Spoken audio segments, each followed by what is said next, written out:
So, welcome everyone to our Study Abroad podcast series. So, today we have Anushikha, who is from Delhi, and then she studied at University of Amsterdam. So, we'll be knowing about her journey from Delhi to Amsterdam. So, welcome Anushikha. Thank you, Vishal sir. So, Anushikha, I see that you studied at Shivnadar and then you moved to University of Amsterdam. So, when was the very first time, like in your childhood or something, that you knew that there is something like abroad outside India who doesn't look like us or something? Yeah. So this is actually a twofold story because in childhood, I was 100% sure that I wanted to be an astrophysicist. And that's why I pursued the physics degree for 4 years. And by the end of the degree, I was sure that I'll maybe go outside in some form or the other. And I did these various internships, both in physics and mass comm. But during the fourth year of my studies in bachelor's is when I realized that I have a knack for mass communication and I wanted to give it a try before I pursue any other thing.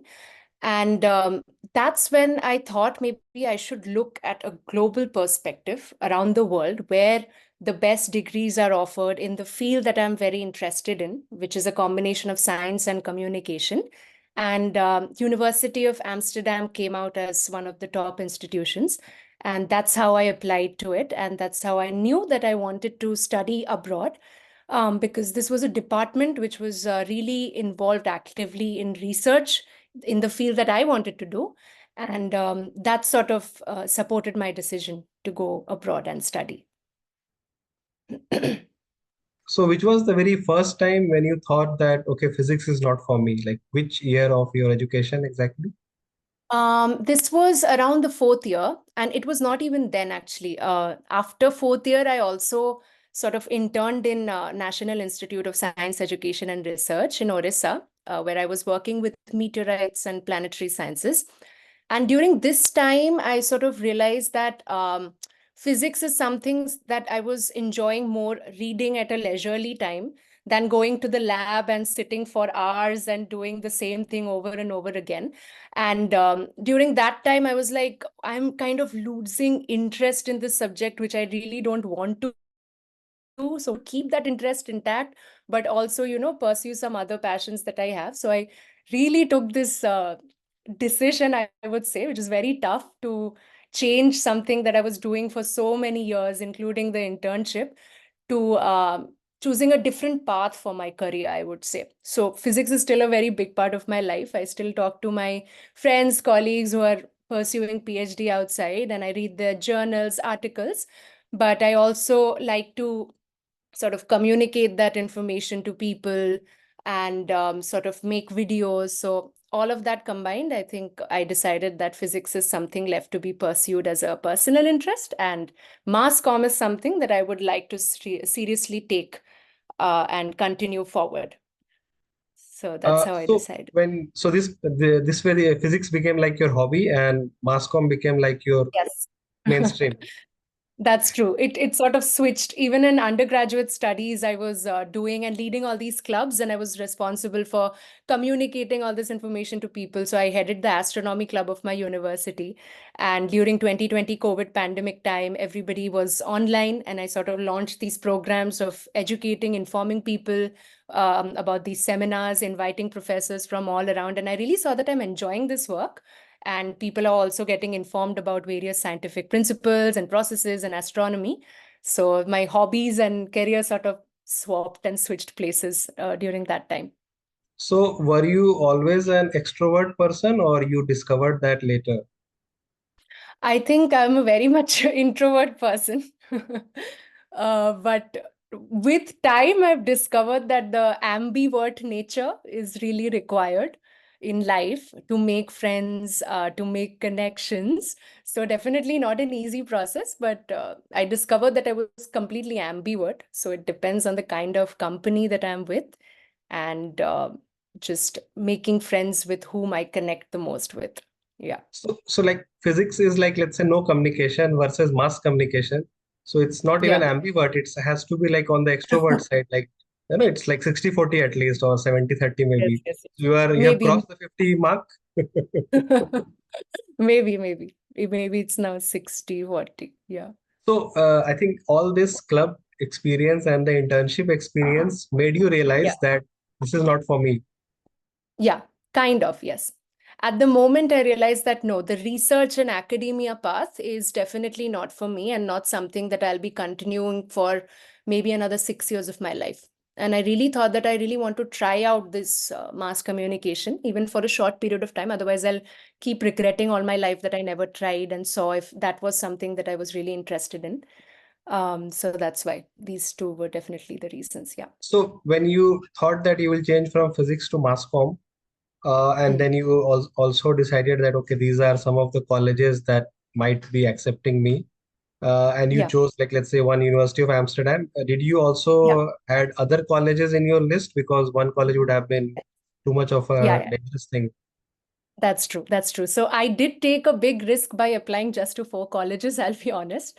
But lucky for me, I got accepted into three out of the four. So University of Amsterdam was one, London School of Economics was one, other one was University of Stirling, and one was National Technical University of Singapore. And I got into the first three, and the decision was based completely on the department and the kind of research that is being done there. So University of Amsterdam was definitely my first choice. So there was no confusion in choosing the U of A, University of Amsterdam for you. No, no, I don't think there was a confusion because I was a bit confused between London and Amsterdam. But I don't know what made me think around that time that the global exposure and the kind of people who come to Amsterdam is much more varied internationally, and the thought process is also very different. So I sort of chose Amsterdam over London during that point. And did that come true later? Yes, definitely. I definitely interacted with a lot of people, and they come from different parts of the world. So it's very, very varied, I would say. And I've made a lot of nice friends from different parts of the country and also teachers who come from different backgrounds and different parts of the world. So definitely no regrets going there. So you wanted to prefer a place where not everyone is like every second person is an Indian.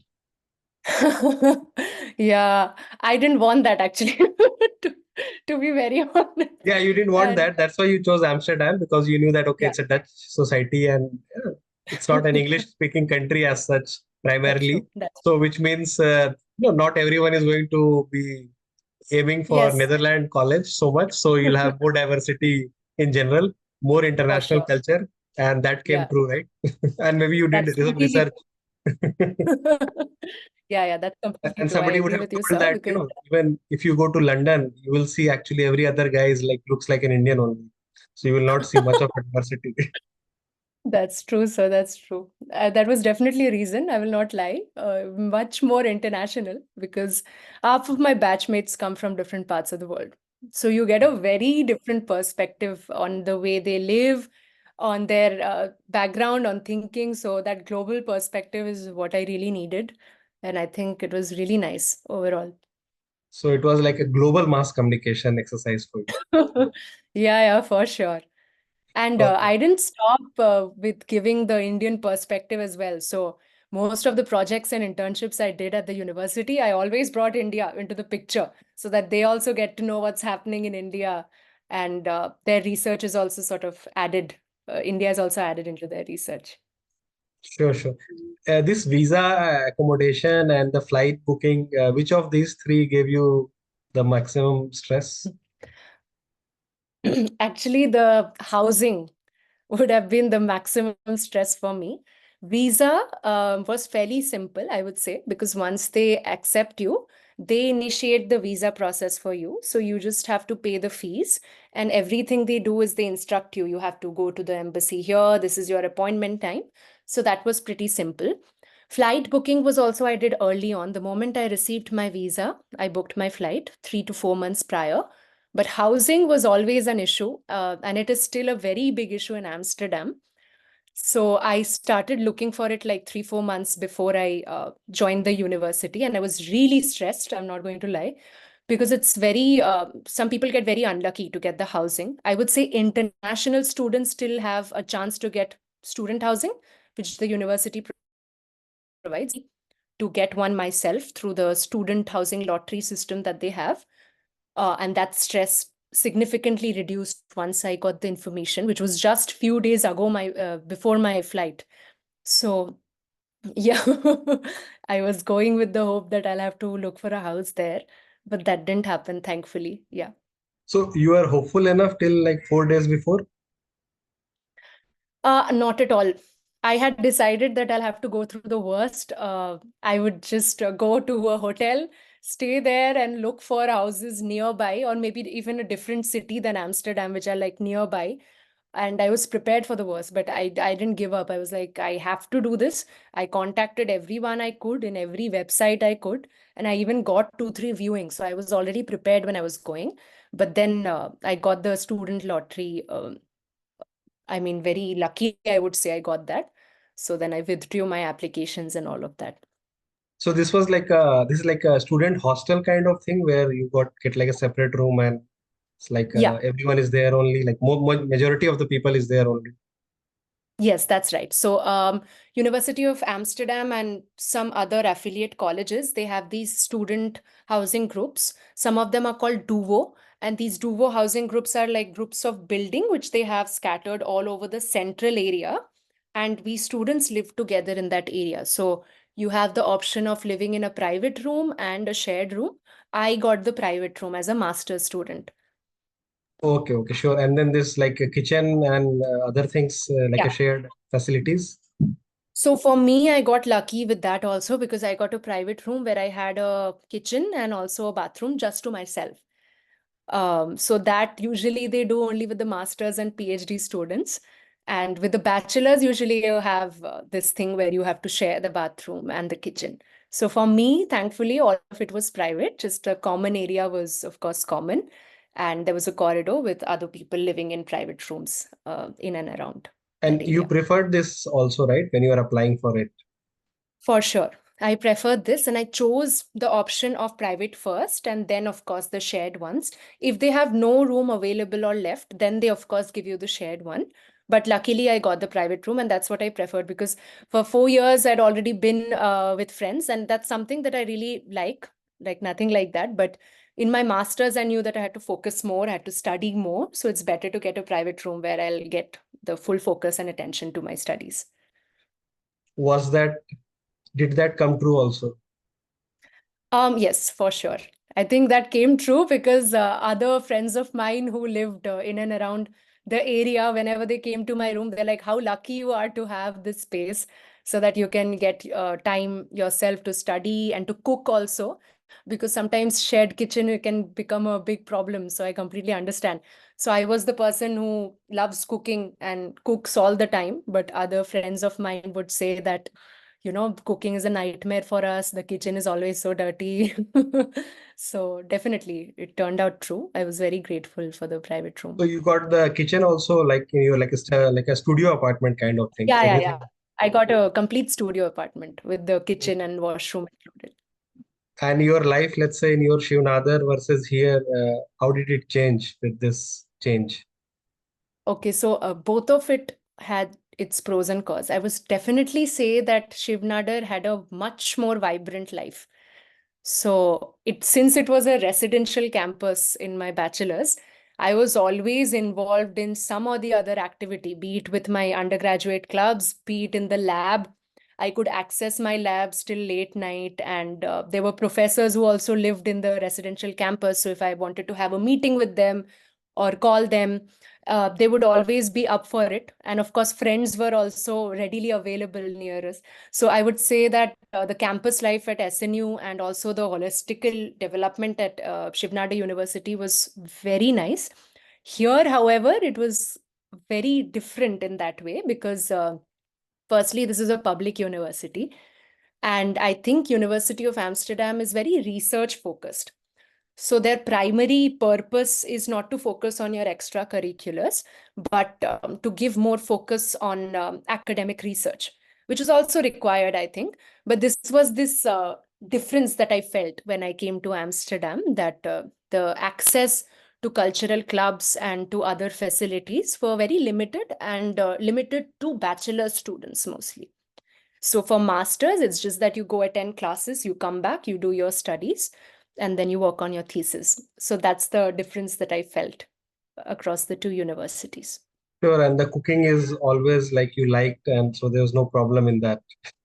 No, for sure. I discovered my passion for cooking actually also during this time because I saw that I really enjoyed doing this even as a break to my studies. If I had to cook, it was something that I really enjoyed doing.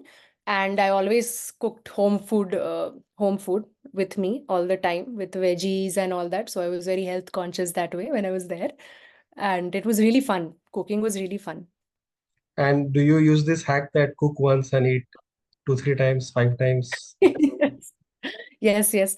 For a person living alone, I think there's no other choice because this is one problem that I face when I cook. The quantity is so much that it goes on for 3, 4 days, and my parents would always be like, "Why are you eating food that is not fresh?" But I would like, "There's no other choice. I don't want to waste the food, and it's already in the fridge. So what will I do?" So I used to combine, mix and match. But sometimes I'll eat dal chawal for 4, 5 days. But this is deliberate, not accidental, right? This is not accidental. This is quite deliberate sometimes because you really don't want to be cooking all the time also. But yeah, Ra- I cook two Rather, to most three of the times. times. Yeah. Very true, very true. Accidental sometimes, deliberate most of the times. That's true. Very well put, sir. Sure, sure, sure. And you are also a student researcher at University of Yeah, Amsterdam. What is that? yeah. Could you throw some light on that? Yeah, sure. So the kind of course that I chose again was very academic.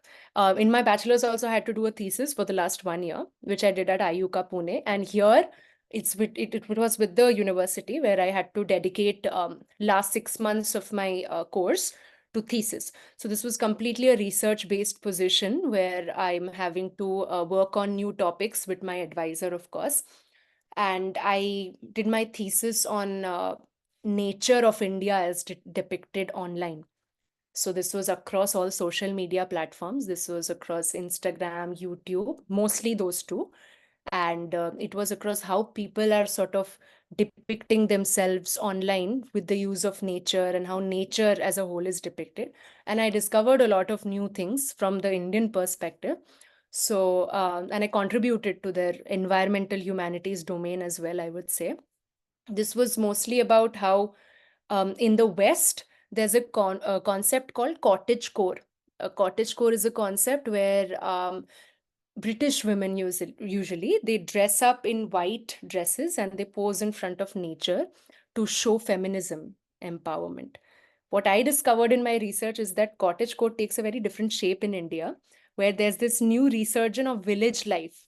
So people from village are actually using hashtags village life and they pose in front of tractors and fields and all to make themselves visible. So Instagram, YouTube, these are giving everyone in the village area a platform to showcase themselves and their culture. This was mainly my research focus, and I was seeing how people are doing it and what impact it has had over the past few years in giving them a voice. So this is the kind of research that I did, and I'm still looking a little bit into it. But I've already graduated with my thesis, the main subject, and I'm still in conversation with my professor to get it published into a journal article right now. Sure, sure. So this was part of your degree only, this research project, is it? Yes. Yes, this was part of my degree. It had 18 credits, so I had to pass. Otherwise, I'd fail. So this was a major part of my degree, the thesis writing. Yeah. And you took some courses as well, some Yeah, yeah. required credits you needed for to fulfill your degree. Yes, that's right. So in the first year, there were a few foundational courses. These were digital research methods and other courses which introduces you to the concept of media and mass communication.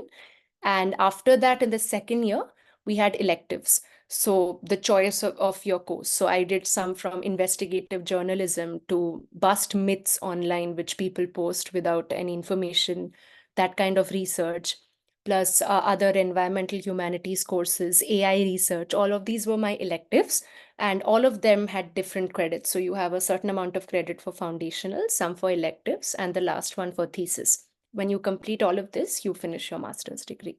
And this is 1 year masters or 2 year masters? This is a 1 year master's, but you get to convert it to two in case you want to sort of go into even more research and pursue a PhD. So there are two options. One is you finish all your credits. If you're done, you can graduate early.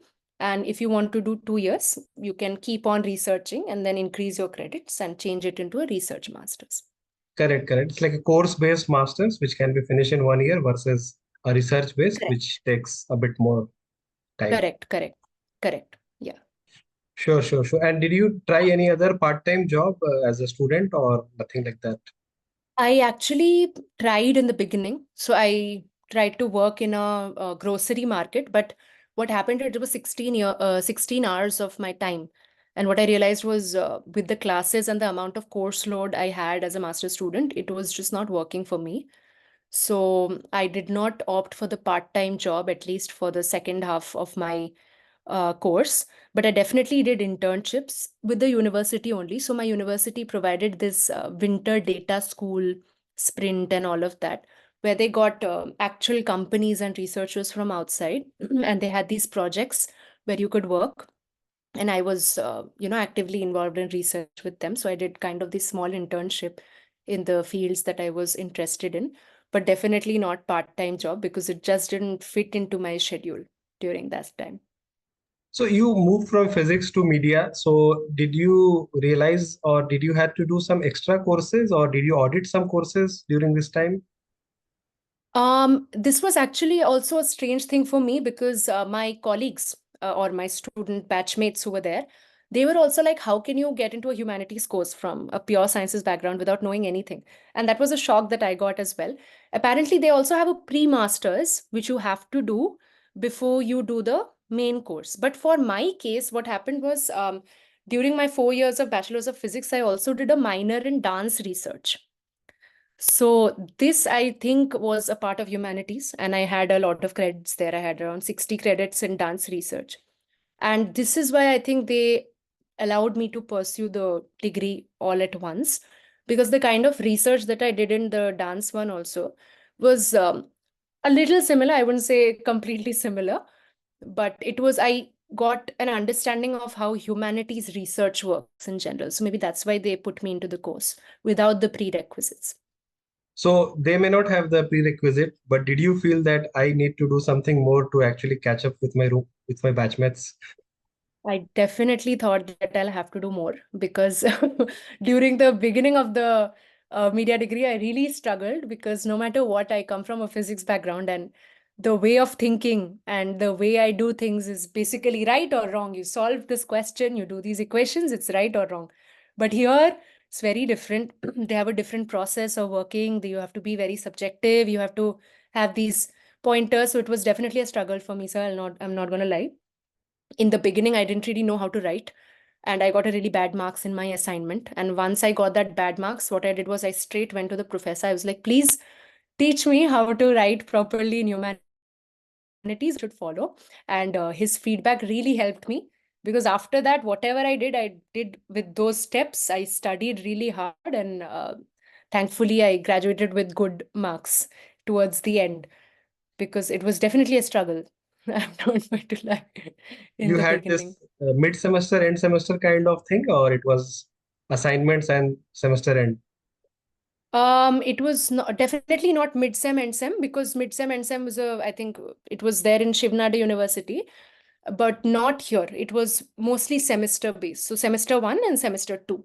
So it was divided into 2 semesters, and they didn't have mid-semesters. So just an examination in the end and assignments, bunch of assignments and examinations.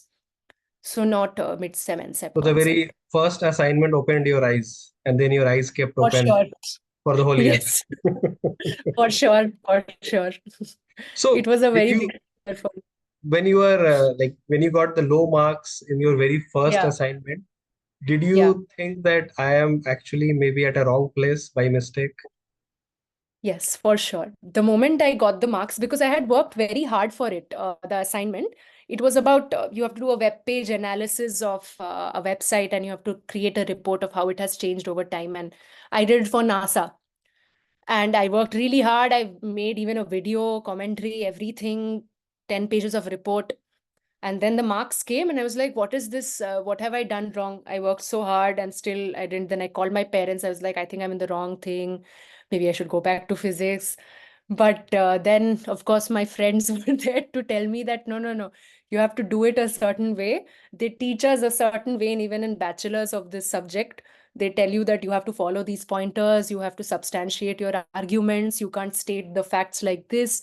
So all of those pointers really helped me. And after that, when I submitted the second one and I saw that my marks are improving, I sort of got a knack of how it works. And then thereafter, thankfully, my marks sort of started increasing after that.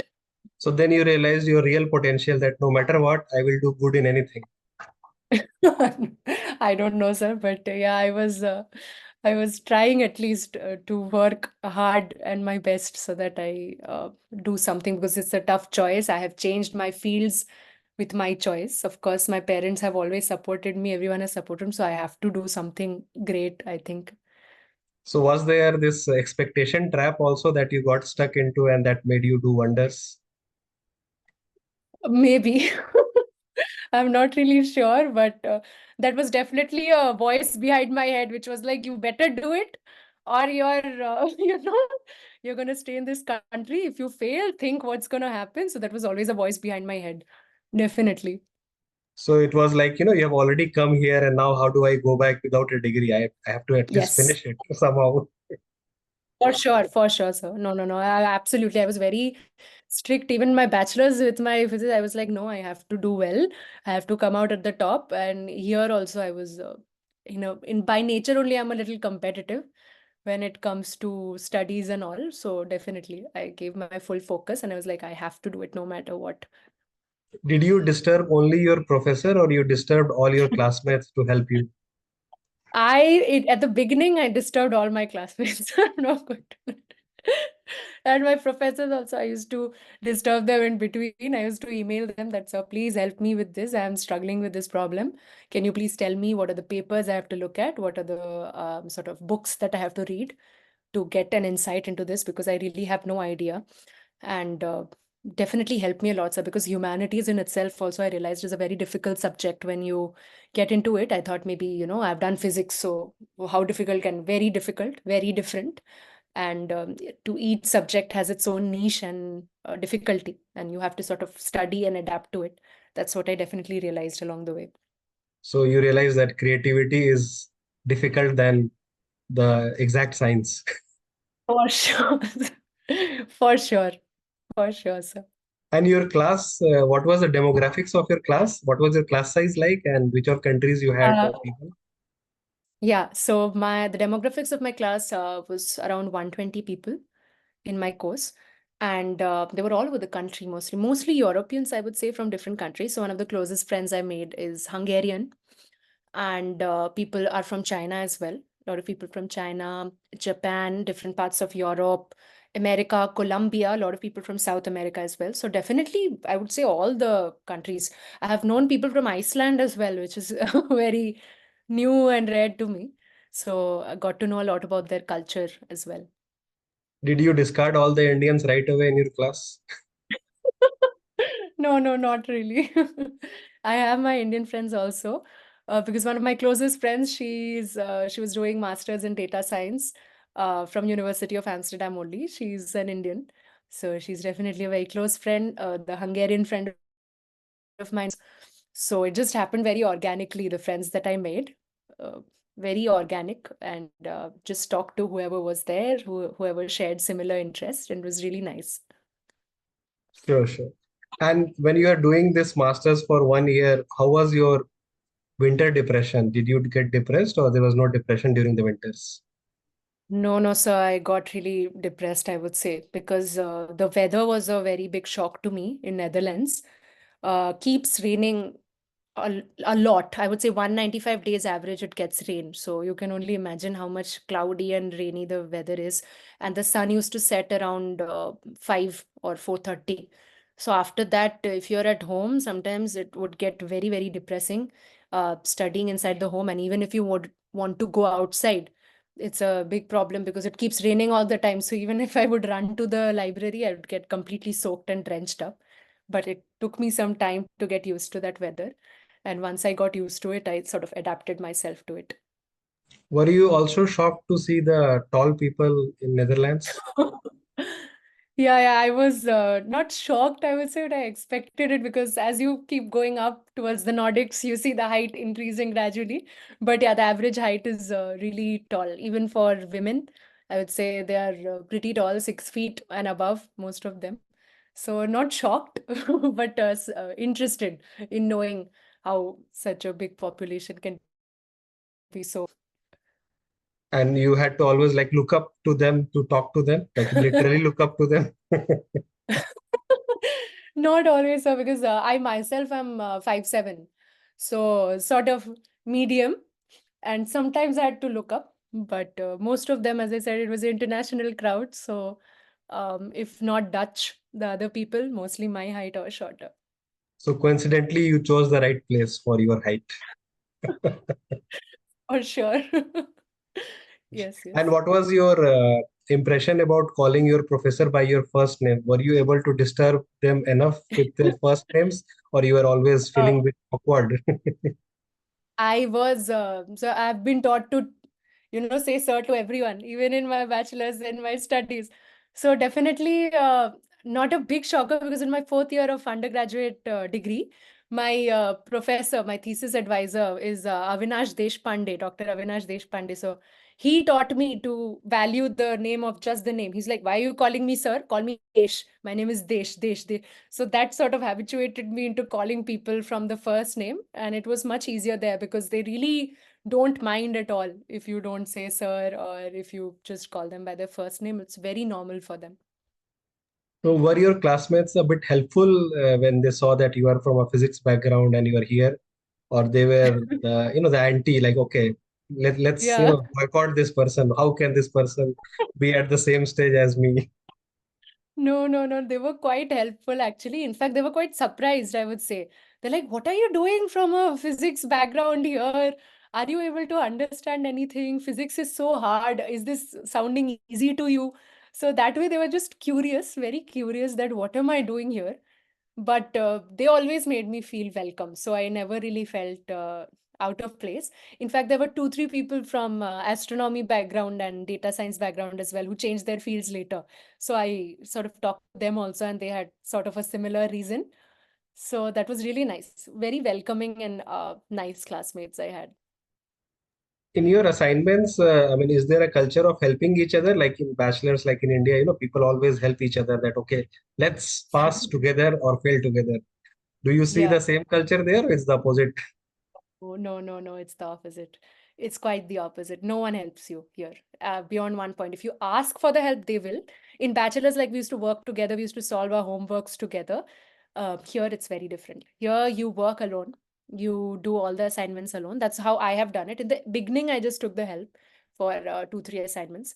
With my friends, I just asked them their feedback and what they did in their bachelors. But after that, sort of, I've seen as a culture that everybody usually works by themselves and they would just ask for help if they need it, which is very rare. So that's a cultural difference that I've seen. Sure, sure. And what are your future goals like? More studies or like more job oriented? Yeah, right now it's definitely job oriented. So I took a student loan when I went to study outside. So that's definitely on my mind. I want to get some work experience. I want to pay off my debts. And of course, then I plan on doing a PhD, I would say, in science communication. Or I've always eyed MIT Media Lab, which is a media segment of MIT where they sort of mix these unusual subjects like physics and media and create all these groups where they work in projects. That's my dream. That's my next goal. And I'm sort of working towards getting a job which is similar, and I can publish some research papers, know more about it. So you're preparing for that through your job probably. That's your aim. Yes, yes, Sure. that's my aim, sir. So coming to the very last question now. So what advice would you give to younger yourself? Because there would be a lot of people, who would be like you, Yeah, who want to change their streams for yeah, their masters, and they may have a identity crisis during their bachelors. Like in India, yeah, especially, a lot of people get a branch because of their yeah. rank or peer pressure or maybe parents Yeah. pressure, society pressure, etc., etc. And in 1 or 2 Yeah. years, they realize that okay, maybe this is not for me, and that's why you will Yeah. see a lot of engineers do MBA anyways. That's So, true. so what's your advice for the younger version of you who is Yeah. a bit confused about changing streams or like even going abroad, Right. etc.? Right. So, my first advice would be to never be afraid to try. If you're really interested in something, I would say definitely at least talk to the people in the field and get to know if that is what your calling is. Second is I would recommend doing internships, and something that I did less of in my undergraduate also, and even in masters, I would say I would have liked if I did more internships. So that's definitely an advice I would give to get a real world practical application of something that you would be doing is the best form of knowing whether you want to continue this for life or not. So these are the main two advices I would give. Never be afraid to try. Talk to different people. Broaden your perspective from around the world. Network a lot. Do a lot of internships and keep working hard because there is nothing without hard work, I would say. Nothing is easy. Nothing is a shortcut. In whatever field you choose to do, there's no shortcut. You have to work your best. Otherwise, you will never be able to grow up the ladders. So that would be my advice to the And like younger. LinkedIn, active on LinkedIn to network with people. Yeah, I would say be active on LinkedIn to network with people and also go to a lot of speed networking events. These are available all over the country in different places. Find out where these are happening, and I think you should definitely go in person and then talk to people because I think in person connections offer a greater insight and networking than even LinkedIn. And cold email people if you have to. Yeah, yeah, LinkedIn can That be used to initial ice break, and then obviously if you can physically meet, yes, that's the best yes, anyways. Sure. Sure. yes, for Thank you. sure. Thank you very much, Anushika, for your time and sharing your insights and valuable advice. It was great knowing your experience, and thank you. Thank you so much, Vishal sir, for inviting me. It was great having a conversation with you. Okay. Bye. Have a good day. Okay, bye bye. Have a good day.